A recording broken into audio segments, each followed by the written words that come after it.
Jésus. Alléluia. Alléluia. Alléluia. Oh, Kembo, Kembo Rayo, Kembo, Kembo Rayo. Chante pour la gloire de Dieu. Kembo, Kembo Rayo, Kembo Rayo, Zamberanga. Kembo Rayo, Kembo, Kembo Rayo. Nikoliza tapimeni, nakotara mona Kembo Rayo. Kembo Rayo, Kembo, Kembo Rayo.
Ce matin, dis à Dieu, j'ai besoin de te goûter ce matin. Prions tous ensemble. Au nom de Jésus-Christ, alléluia. Alléluia, Seigneur. Nous voulons t'écouter, Papa. Oh Jésus. Oh Jésus. Et Maraboseke.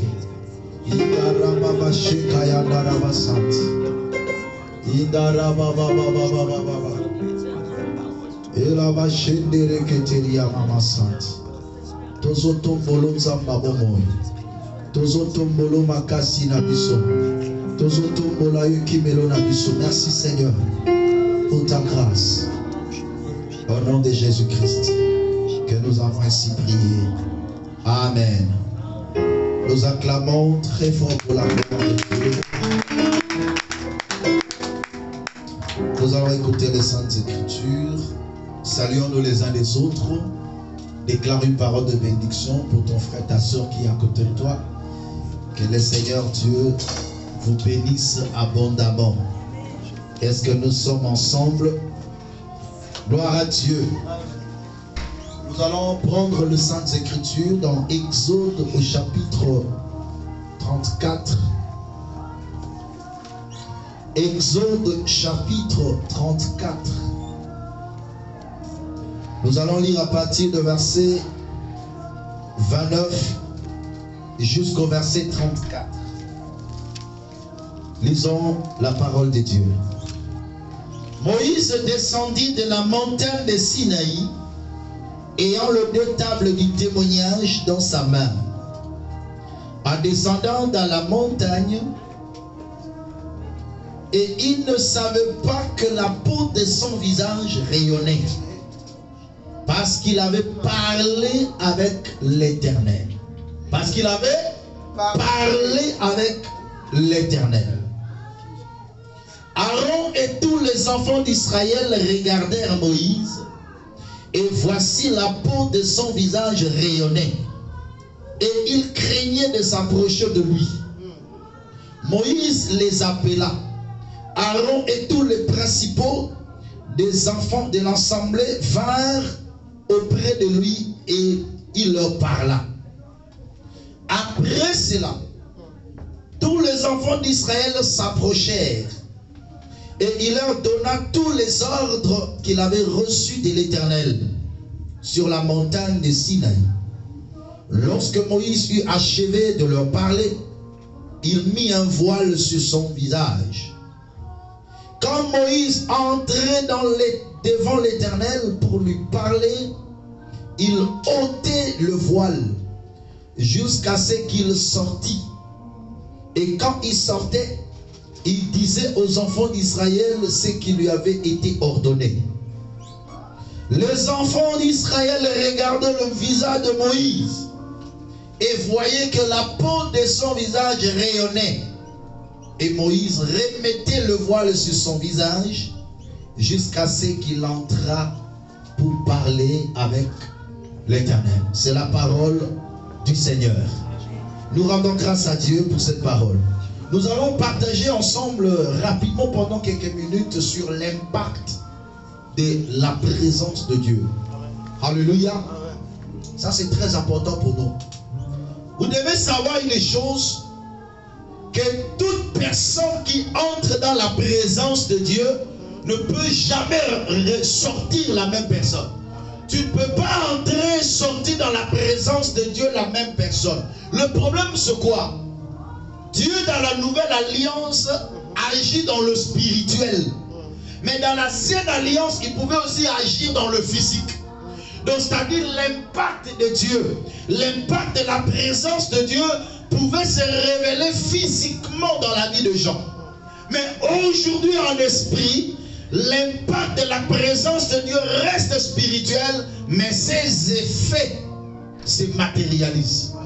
Est-ce que quelqu'un est en train de comprendre? Amen. Je répète encore, l'impact de la présence de Dieu dans l'ancienne alliance se révélait physiquement. Est-ce que quelqu'un comprend? Donc quand quelqu'un entre dans la présence de Dieu et sort de là, vous voyez directement qu'il vient de la présence de Dieu.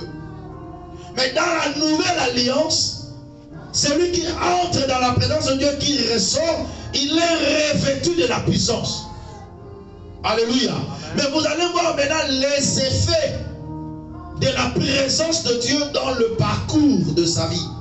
Et la Bible nous parle d'une personne qui est entrée dans la présence de Dieu.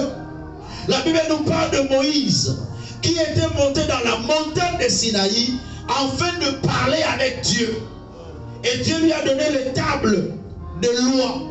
Et lorsqu'il descendait de la montagne, La Bible déclare que la peau de son visage rayonnait. Amen. Et quand il venait dans l'assemblée d'Israël, il ne pouvait jamais discuter avec eux. Parce que sa peau rayonnait tellement, et les enfants d'Israël ne pouvaient pas fixer le regard sur Moïse à cause de la gloire qui rayonnait sur son visage. Est-ce que quelqu'un est en train de comprendre? Et alors pour parler à Israël, Moïse devait mettre un voile. Il devait se couvrir le visage. C'est alors qu'il pouvait parler à Israël sans problème. Mais aussi longtemps que ce visage rayonnait, Israël ne pouvait jamais entrer en contact direct avec Moïse. Israël ne pouvait jamais regarder en face Moïse à cause de la gloire de Dieu. Allez-y comprendre ensemble avec moi. Je vais entrer plus en profondeur dans cette histoire, mais qu'il plaise à Dieu d'essayer un peu de survoler quelques vies de personnes qui sont entrées dans la présence de Dieu et les choses qui se sont passées dans leur vie. Bien aimé, celui qui demeure dans la présence de Dieu, il est devenu extraordinaire. Devant les hommes, cet homme devient extraordinaire. Alléluia. Vous savez, la loi a été donnée à Babylone que personne ne doit prier un autre Dieu. Mais pendant ce temps-là, notre frère Daniel, il priait l'Éternel le matin, à midi et le soir, 3 fois par jour. Il entrait dans la présence de Dieu et il ne craignait pas l'ordre du roi. Il ne craignait pas les ordonnances du roi. Au contraire, pendant qu'il priait, la Bible déclare, il ouvra la fenêtre du côté de Jérusalem. L'impact de la présence de Dieu, parce que c'était en Jérusalem qui était l'incarnation de la présence de Dieu. Il ouvra la fenêtre du côté de Jérusalem et il priait 3 fois par jour. Il entrait dans la présence de Dieu. Pourquoi? Parce que celui qui entre dans la présence de Dieu, la présence de Dieu entrera aussi en lui. C'est ça l'effet. C'est ce qui se passe exactement lorsque nous entrons dans la présence de Dieu.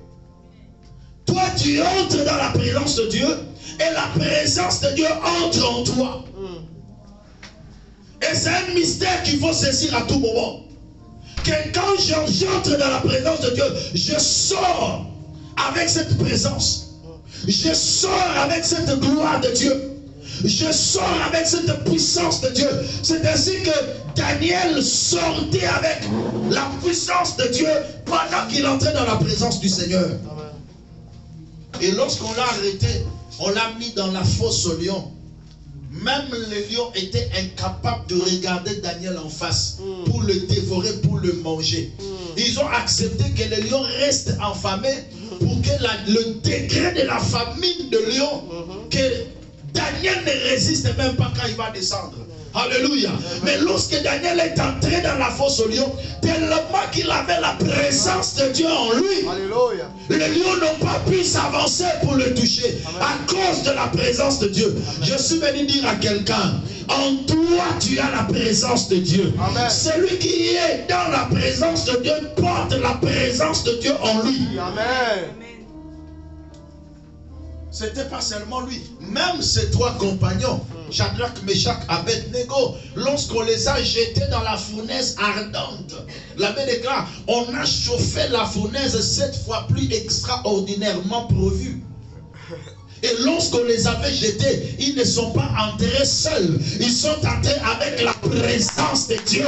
La Bible déclare, le 4e homme est apparu dans le feu. Amen. Alléluia. Amen. Et lorsque le roi est venu, il regarde et dit, mais qu'est-ce que je vois? Nous avions jeté 3 personnes, mais je vois 4 personnes qui marchent dans le feu et qui n'ont pas de lien. Mais la chose la plus étonnante, lorsqu'on les a enlevés, lorsqu'on les a fait sortir de feu, il n'y avait que 3 personnes qui étaient sorties. Alléluia. Amen. La 4e personne n'était pas sortie dans le feu parce qu'il devait rester dans le feu pour atténuer l'effet du feu dans la vie d'un enfant de Dieu. Amen. Alléluia. Amen. Et tellement qu'il aime rester avec des séquelles, des symptômes, des témoignages. Lorsque Jean l'a vu dans l'île de Patmos, Jean est en train de décrire Jésus. Il dit, la personne que j'ai vue, il avait des pieds semblables à des plaies de pieds de reins. Comme s'ils étaient embrasés par le feu. Ses pieds étaient semblables comme des reins, comme s'ils étaient embrasés par le feu. Mais parce qu'il était là, parmi Shadrach, Meshach et Abednego, il était là dans le feu.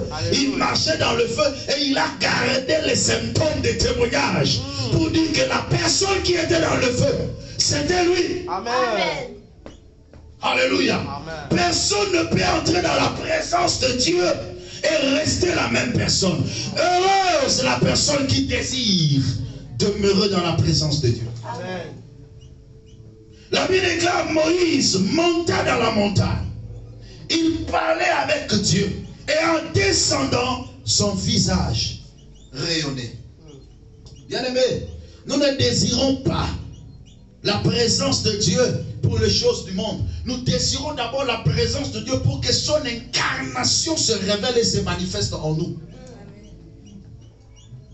Et nous devons demeurer dans cette présence. Mais allons-y maintenant voir le témoignage du Saint-Esprit. Parce que le témoignage du Saint-Esprit est plus toujours le témoignage des hommes. Allons-y voir maintenant dans la réalité. Si Moïse, lui qui, dans l'ancienne alliance, allez-y comprendre ensemble avec moi. Je vais vous faire la différence de la manifestation de la présence de Dieu dans l'ancienne alliance, dans la vie de Christ et aujourd'hui. Qui a dit Amen? Amen. Pour comprendre les effets quand tu entres dans la présence de Dieu.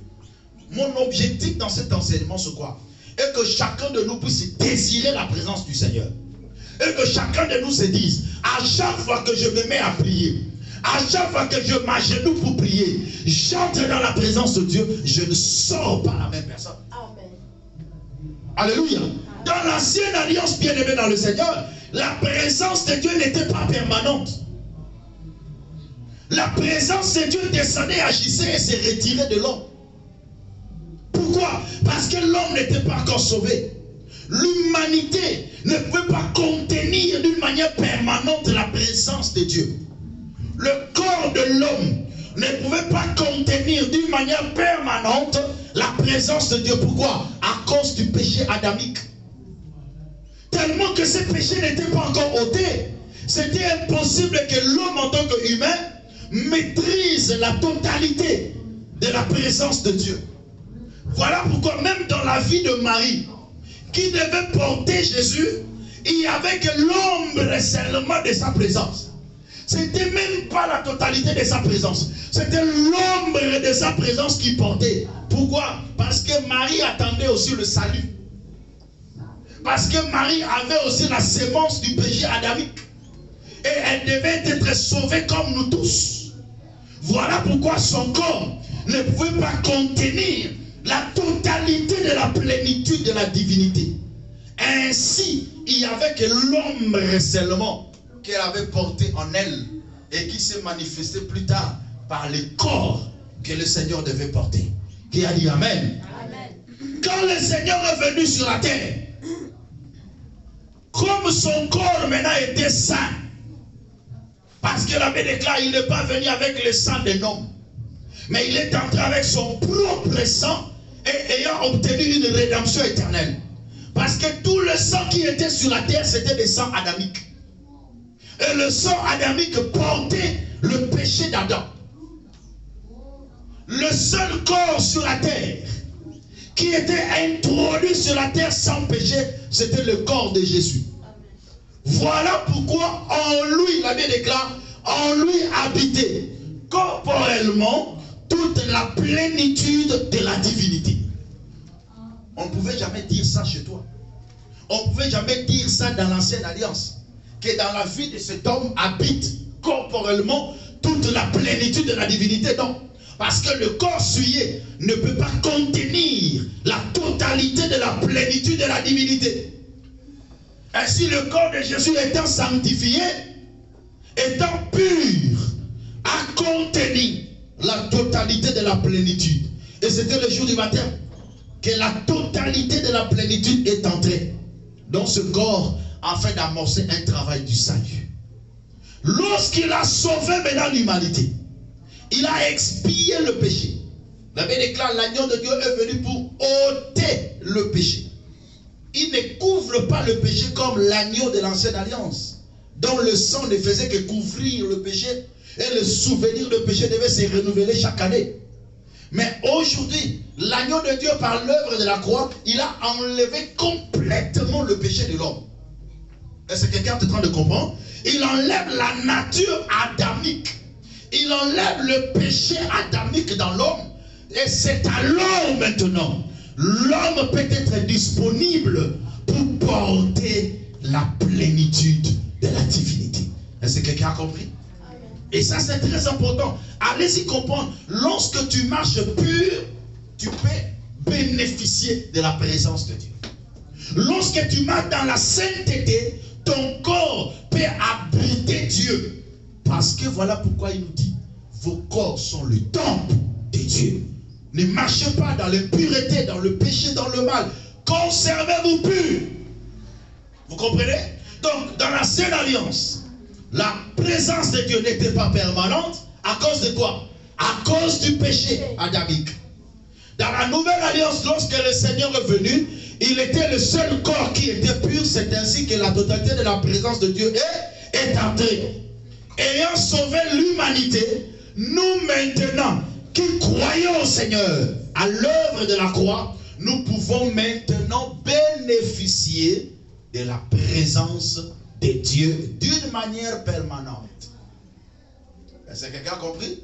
Je peux avancer? 2 Corinthiens chapitre 3. Révélons maintenant ces choses. 2 Corinthiens chapitre 3, à partir de verset 7. 2 Corinthiens 3, verset 7, je lis et j'explique directement. Or, le ministère de la mort, gravé avec des lettres sur des pierres, était glorieux, au point que les enfants d'Israël ne pouvaient fixer les regards sur le visage de Moïse à cause de la gloire de son visage, bien que cette gloire fût passagère. La Bible déclare, oh, le ministère de la mort, c'est le ministère que Moïse avait exercé. Pourquoi on appelle ça le ministère de la mort? Parce que c'était la loi. La loi a apporté la notion du péché. Et la loi apporte la mort.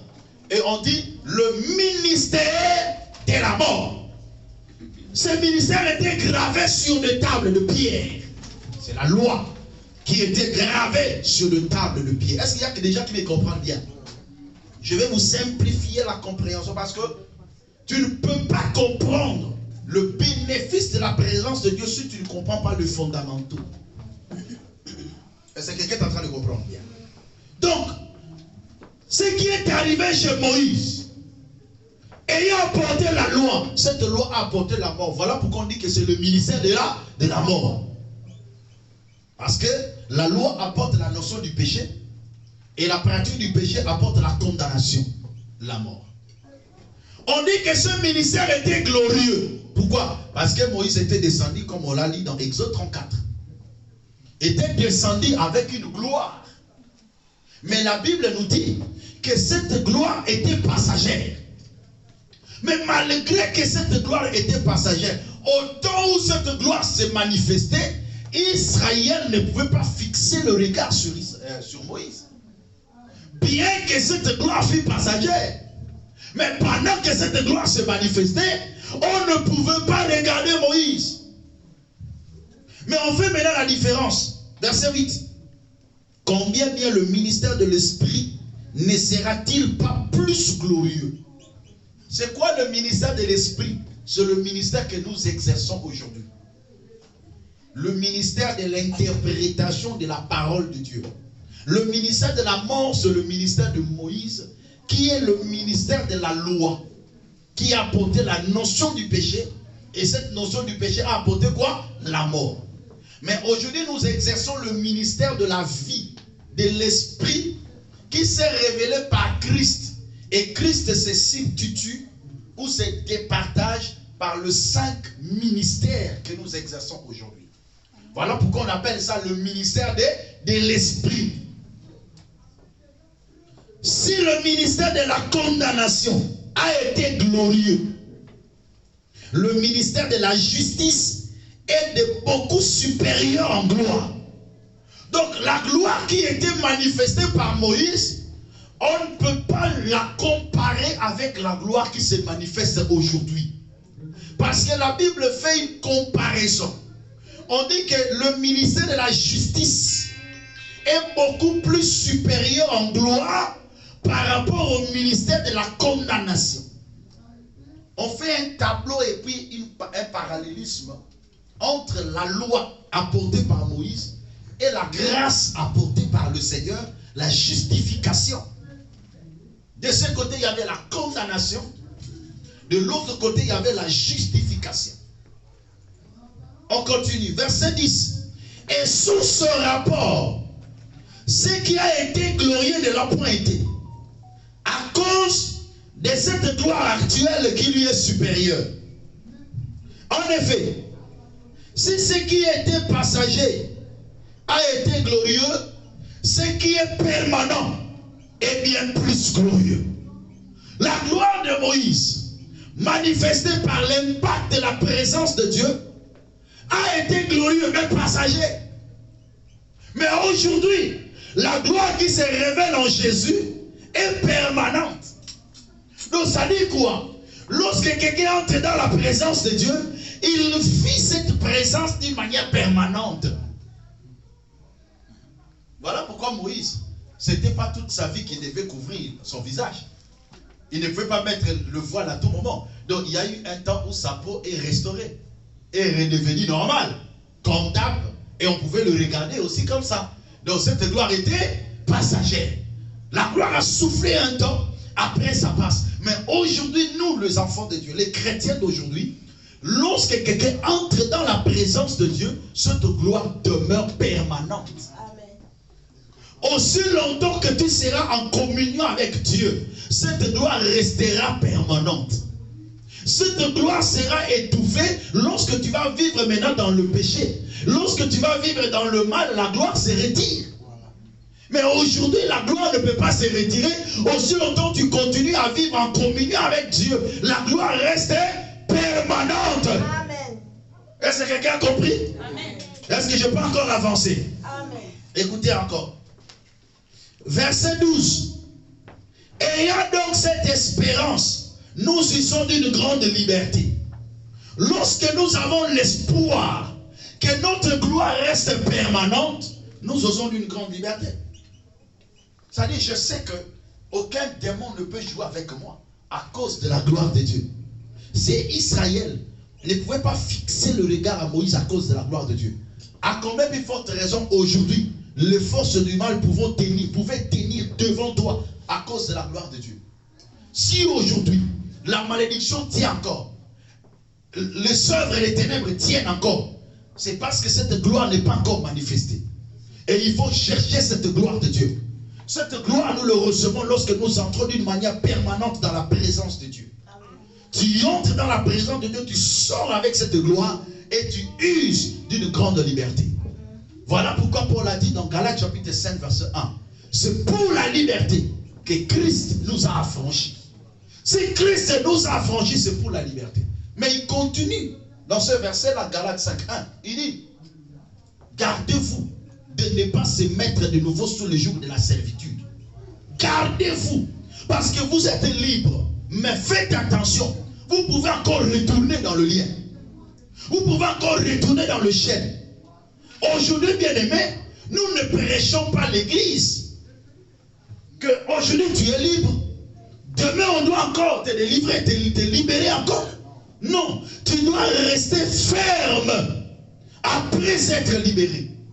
On ne peut pas tout le jour parler des démons, de péchés, des malédictions, des liens, des blocages. Non, nous usons d'une grande liberté en Jésus. Où est cette liberté? C'est parce que les gens ne sont pas en accord avec Dieu. C'est parce que les gens ne s'attachent pas au Seigneur. C'est parce que les gens vivent dans le péché, dans le mal. Nous perdons cette liberté. Nous perdons cette liberté, bien-aimés dans le Seigneur. Nous devons veiller en telle enseigne que cette liberté, que nous ne puissions jamais le perdre. Alléluia. Amen. Verset 13. Et nous ne faisons pas comme Moïse, qui mettait un voile sur son visage, pour que le fils d'Israël ne fixasse pas le regard sur la fin de ce qui est passager. Même cette gloire d'ailleurs est passagère. Mais Israël n'arrive pas à fixer le regard. Nous ne faisons pas comme Israël. Mais qu'est-ce que nous faisons? Excusez. Verset 14. Tellement que cette gloire est passagère. Tellement qu'ils devaient mettre un voile pour parler. Mais ils sont devenus durs d'entendement. Car jusqu'à ce jour, le même voile demeure quand ils font la lecture de l'Ancien Testament. Et il ne se lève pas parce que c'est en Christ que ce voile disparaît. Aujourd'hui, jusqu'aujourd'hui, il y a des gens qui contemplent encore des gloires passagères. Est-ce que je suis en train de parler à quelqu'un là? Je dis quoi? Il y a des gens aujourd'hui qui continuent à aller regarder Moïse avec son voile. Non, nous ne regardons pas Moïse avec son voile. Aujourd'hui, les gens sont en train de célébrer la Pâque. Ils sont voilés. Ils sont en train de regarder Moïse avec son voile. Il n'y aurait pas besoin d'attendre aujourd'hui au mois d'avril pour célébrer la Pâque. Parce que Christ est notre Pâque. Amen. On ne le célèbre pas, on le vit. Amen. Alléluia. Ce n'est plus une fête, ça devient une vie. Amen. Nous ne célébrons pas, nous vivons. Une fête, on la commémore, mais un fait, on le vit. La Pâque en Israël, c'était une fête. Mais la Pâque en l'église, c'est un fait. Une fête, on la fête, on la commémore chaque année, dans une date précise par convention. Mais moi, je n'attends pas la convention pour vivre ma Pâque. Christ est ma Pâque. Le 1er janvier, je vis ma Pâque. Le 2 janvier, le 4 mai, le 27 septembre, je vis ma Pâque. Amen. Jusqu'à ce jour, le même voile demeure. Lorsqu'on continue à parler du lien de sang pour celui qui est en Christ, le même voile demeure. On parle du lien de sang pour celui qui est en Christ. On efface Jean chapitre 1er verset 12 à 13. Mais à tous ceux qui l'ont reçu, à ceux qui croient en son nom, elle a donné le pouvoir de devenir enfants de Dieu, lesquels sont nés non du sang, ni de la volonté de l'homme, ni de la volonté de la chair, mais de Dieu. Alléluia. Prêchons l'évangile. Alléluia. L'évangile, c'est la bonne nouvelle. Nous ne faisons pas comme Moïse. Car jusqu'à présent, le même voile demeure. Quand le voile demeure, ça empêche l'homme de voir la gloire de Dieu derrière. Et le voile, c'est la loi, c'est le manque d'interprétation de ce qui est caché là. Israël ne pouvait jamais goûter à l'interprétation de la loi. Ne pouvait jamais goûter à la gloire de Dieu. On couvre la gloire de Dieu devant lui. Et qu'est-ce qu'il fait? Il vit selon la loi. Il marche selon la loi. Mais nous ne marchons pas selon la loi. Pourquoi? Écoutez. Jusqu'à présent, jusqu'à ce jour, verset 15, quand on lit Moïse, un voile est jeté sur le cœur. Mais lorsque le cœur se convertisse au Seigneur, le voile est ôté. Alléluia. Jusqu'à présent, quand on lit Moïse, tu vas vivre les choses de Moïse parce que tu lis Moïse. Mais quand tu lis Moïse, crois-moi bien, il y a un voile. Est-ce que tu as enlevé le voile pour que tu voies Christ? Amen. Alléluia. Amen. Quand le cœur s'est converti à Christ, le voile est ôté. Quand le voile est ôté, qu'est-ce qui va se passer maintenant? Verset 17. Or, le Seigneur, c'est l'Esprit. Et là où il y a l'Esprit du Seigneur, là est la liberté. Verset 18. Écoutez maintenant les choses. Nous tous, qui, le visage découvert, contemplons dans un miroir la gloire du Seigneur. Nous sommes transformés à la même image de gloire en gloire, comme par le Seigneur l'Esprit. Suivez-moi très bien. Nous tous, le visage découvert, contemplons comme dans un miroir la gloire du Seigneur. Suivez-moi très bien. Qui a déjà été devant un miroir ici? Hein?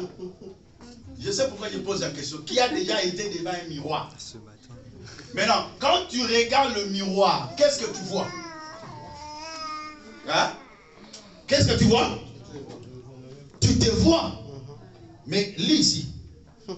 Nous tous qui, le visage découvert, donc ça dit nous n'avons pas de voile, contemplons comme dans un miroir la gloire du Seigneur. Selon ces versets, quand tu regardes le miroir, tu vois qui ou quoi? C'est moi qui regarde le miroir. Mais ce que je vois, c'est la gloire de Dieu. Amen. Oh, vous n'avez pas compris. Amen. Je reprends. Quand je prends le miroir, je regarde et je vois qui? Je me vois. Alléluia. Donc si j'ai une tache là, je vois que j'ai une tache ici. C'est moi que je vois dans le miroir. Mais ici la Bible déclare, nous tous, le visage découvert. C'est-à-dire, on n'a plus de voile. Contemplons comme dans un miroir, la gloire du Seigneur. Donc c'est que quand je regarde le miroir, au lieu de voir mon visage, mais je vois la gloire de Dieu. Amen. Donc pour comprendre que quand Dieu se révèle en toi, lorsque tu entres dans la présence de Dieu, tu commences à refléter la gloire de Dieu. Amen. Alléluia. Amen. Je déclare et je prophétise. Amen. Tu refléteras la gloire de Dieu. Amen. Partout où tu passeras, tu refléteras la gloire de Dieu. Amen. Des moments où Dieu les met à l'eau, oh Jésus. Mais yo ne comment qui m'a démon. C'est parce que dans nos monités dans un miroir que la gloire de l'Éternel est sur toi. Le jour où tu verras la gloire de Dieu sur toi, tu n'auras pas peur des sorciers. Tu n'auras pas peur de forces du mal. Tu n'auras pas peur de combat de ce monde. Parce que tu es entré dans la présence de Dieu et tu deviens l'incarnation de la gloire de Dieu. Amen. Et cette gloire est permanente. Amen. La gloire de Moïse était passagère. Amen. Nous ne faisons pas comme Moïse. Nous ne vivons pas comme Moïse. Et nous ne ferons jamais comme tous ceux qui suivent Moïse le font. Parce que Moïse n'est pas notre modèle. Lorsqu'il était sur la montagne de transfiguration, il y avait Jésus sur la montagne. À sa droite est apparu Moïse. À sa gauche est apparu Élie. Pierre était là. Il était en train d'admirer la gloire de Dieu au travers de ces hommes. Il dit au Seigneur, il est bon que nous restons ici. Construisons 3 tentes. L'un pour toi, l'autre pour Moïse, l'autre pour Élie et toi-même. Alléluia. Amen. Mais qu'est-ce qui s'est passé? Jésus s'est dit non. Si je laisse ses disciples dans cette confusion, ils sauront à bâtir des temples sur Moïse. Ils sauront à bâtir des temples sur Élie. Des ministères basés sur la loi. Où on te prêche la loi du 1er au 30. Où on te prête des malédictions du 1er au 30. Basés sur Moïse. Des ministères basés sur Élie. Sur des prophètes. Des prophètes du temps du soir. Des prophètes du temps de la fin. Dans un clin d'œil, la Bible déclare, le Dieu disparaît. Seul Christ est resté. Amen. Donc les tentes que nous devons bâtir aujourd'hui, c'est le bâtir sur Christ. Amen. Voilà pourquoi pendant qu'il était descendu, un jour, il regarde ce type, il dit, Pierre, viens ici, Pierre. Tu as eu la révélation sur toi. sur la pierre, la révélation de Christ, je bâtirai mon église. On ne bâtira pas l'église sur la loi. On ne bâtira pas l'église sur le prophète. On bâtira l'église sur Christ. Voilà pourquoi le Dieu devait disparaître. Amen. Lui seul est resté dans la gloire. Lui seul est resté dans la gloire. Pour dire, il y a eu un temps où Moïse était dans la gloire, mais sa gloire était passagère. Il y a eu un temps où Élie était dans la gloire, mais sa gloire était passagère. Mais à tout moment, Christ est dans la gloire. Il restera dans la gloire. Et toute personne qui a Jésus reste dans une gloire permanente. Amen. Amen. Alléluia. Amen. Telle est la volonté de Dieu. Oui. Telle est la parole du Seigneur bâtie sur Christ. Non sur la loi. Non sur le principe des hommes. Non sur le prophète. Sinon on fera le culte de personnalité. Alléluia. Amen. Nous ne faisons pas le culte de personnalité. Un seul doit être élevé. Alléluia. C'est Jésus-Christ de Nazareth. Amen. Lui seul doit rester dans la gloire. Voilà pourquoi les deux autres devaient disparaître. Les apôtres ont compris. Non. La vie de Moïse était passagère. La gloire de Moïse était passagère. La gloire d'Élie était passagère. Élie aussi avait une gloire. Alléluia. Lorsqu'il a fait descendre le feu à 3 reprises. Élie a fait descendre le feu à 3 reprises. Premièrement sur 50 personnes qui sont mortes. Deuxièmement aussi sur plus de 50 personnes qui sont mortes. Troisièmement c'était dans le mont Carmel. Alléluia. On appelait un prophète de feu. Non pas seulement il a fait descendre le feu une fois, mais 3 fois.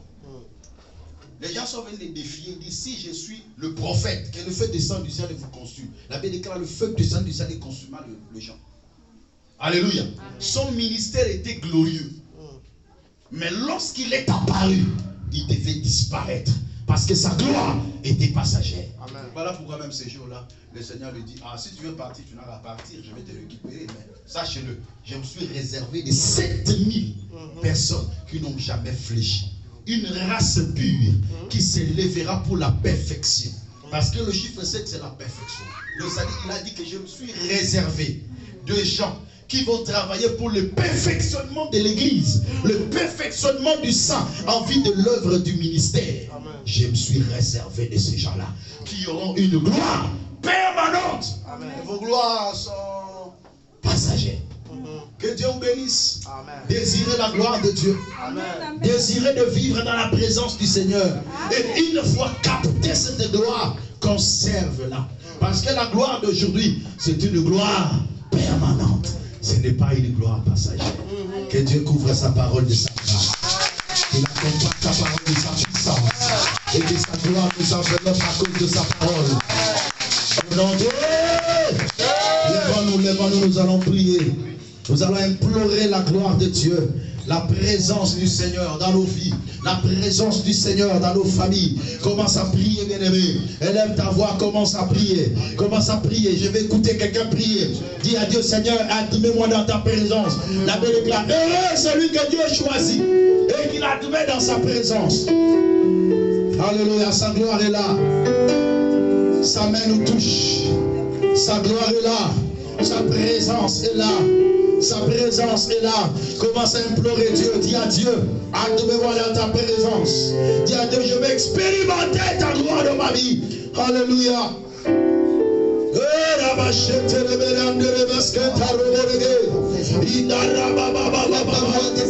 Je désire ta gloire, Seigneur. Je désire ta présence, Seigneur. Désire la gloire de Dieu, Père. Les disciples de Jésus, ils ont dit, nous avons vu.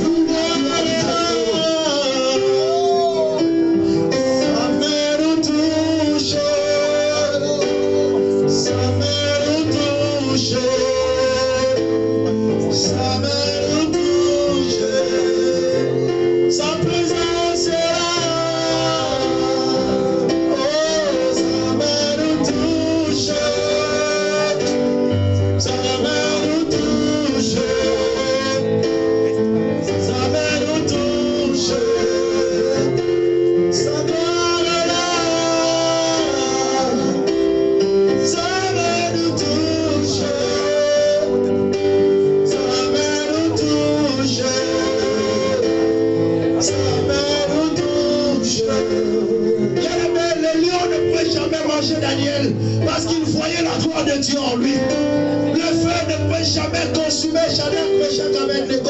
parce que le troisième homme est apparu dans leur vie. Bien-aimé dans le Seigneur, commence à implorer. La maladie ne va pas te détruire à cause de la gloire de Dieu sur toi. La pauvreté ne va pas t'achever à cause de la gloire de Dieu. Implore la gloire de Dieu.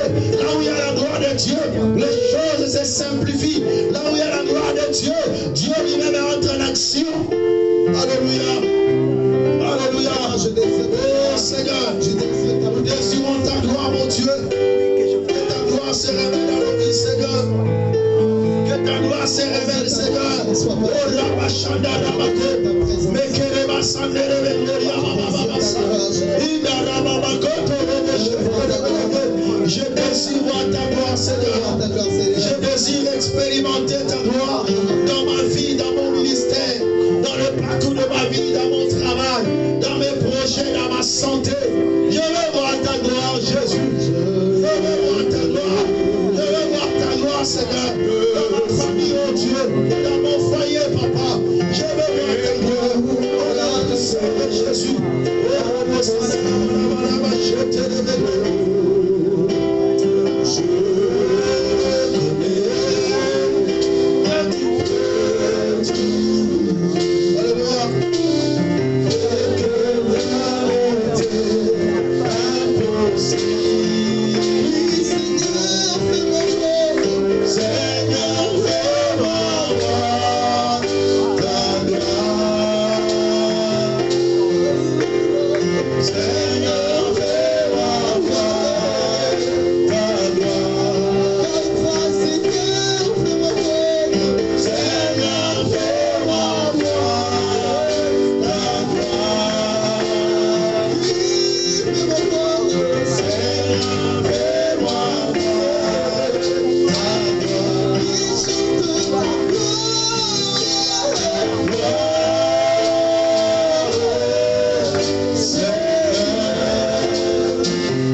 Lorsque nous entrons dans ta présence, nous rayonnons, Seigneur.